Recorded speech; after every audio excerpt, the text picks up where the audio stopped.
Saya berharap pemimpin-pemimpin Indonesia bercermin lah sama tokoh-tokoh agama. Memberi contoh kepada masyarakat untuk hidup sederhana. Oke, Pak. Ya, selamat datang ya Paus Fransiskus di Indonesia. Semoga kedatangannya bisa membawa berkat damai bagi seluruh rakyat Indonesia.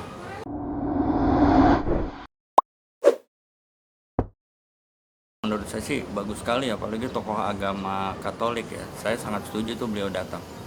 Kenapa, Bang? Ya menyemangati lah. Memang sudah saatnya mungkin bangsa Indonesia lebih lebih mengedepankan agama ya, lebih mengedepankan ketuhanan ya.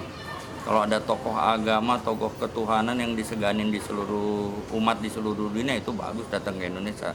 Ya Paus sendiri adalah merupakan tokoh sentral atau bahkan pemimpin tertinggi gereja Katolik. Nah, memang sangat mengharukan karena memberi contoh toleransi antar agama. Lalu yang berikutnya adalah memberi contoh kesederhanaan ya, dengan naik pesawat yang komersial, jadi bukan naik jet pribadi gitu ya.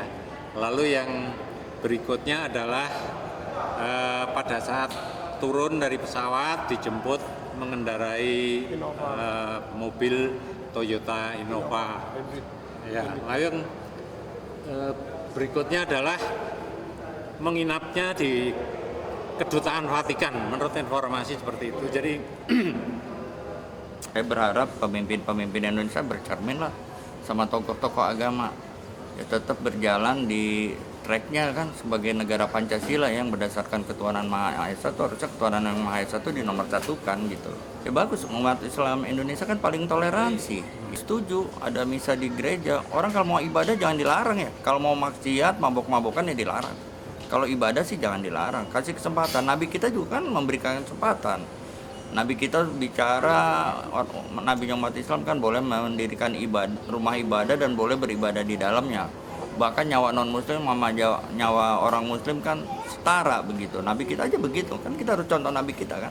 Jadi jangan ada rasa diskriminasi ya. Iman kita nggak sempurna apabila ada diskriminasi kepada mereka yang berbeda gitu. Indonesia kan terkenal sebagai negara muslim, penduduk yang cukup besar ya, mayoritas itu bisa menerima kunjungan dari tokoh agama lain. Terharu banget, Pak, dengan kedatangannya Fransiskus sendiri, Pak. Bisa dijelaskan, Pak, kenapa kok Bapak bisa terharu sampai melinangkan air mata gitu? Apa yang menyebabkan Bapak itu bisa berlinang air mata? Mungkin apakah ada sesuatu yang pernah Bapak, mungkin hal pribadi yang sangat berkesan bagi Bapak untuk seorang tokoh agama Paus Fransiskus ini, Pak? Sebenarnya kami itu tidak mengidolakan siapapun.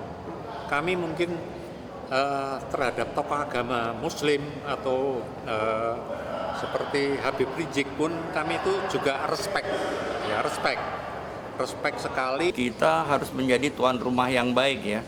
Beliau datang dengan kesederhanaannya, naik pesawat yang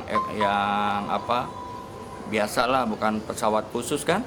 Sekelas Paus pakai pesawat yang biasa, yang ekonomi, bukan yang khusus. Bayangin kan, ada orang yang di Indonesia belum jadi apa-apa udah pakai pesawat yang berbeda, ya nggak? Kan begitu. Terus dikawal dengan mobil yang kelasnya biasa, yang bukan anti peluru, kan itu artinya hebat itu beliau.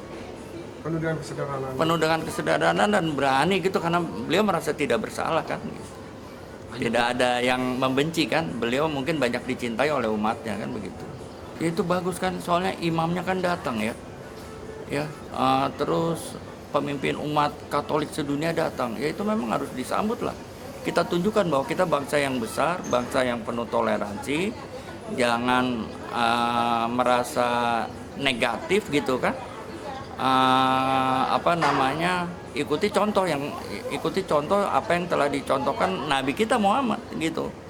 Beliau datang dengan damai, dengan baik, ya kita sambut dengan damai, dengan baik. Seperti itu kalau menurut saya ya, karena Nabi tidak pernah mengajarkan pertentangan, permusuhan, apalagi diskriminasi kepada mereka yang berbeda. Tadi saya bilang sekali lagi, kalau kita ada diskriminasi yang kepada yang berbeda, berarti iman kita tidak sempurna. Oh ya, harus jadi momentum. Kalau beliau dengan damai, ya kan, semua juga agama manapun menurut saya anti kekerasan, anti pembantaian ya. Nah, seyogianya umat Islam atau non-Islam di Indonesia harus mensupport kita, negara yang mendukung perdamaian, anti penjajahan kan, kita seperti itu dalam Undang-Undang Dasar 45. Doa saya semoga aman, terkendali, tidak ada gangguan lah. Karena tidak Paus sendiri menjadi panutan yang dimana tidak sangat toleransi tinggi, tidak pernah menyakiti orang lain. Kita harus saling menghormati, tidak ada gangguan-gangguan, mempertaruhkan nama baik bangsa Indonesia.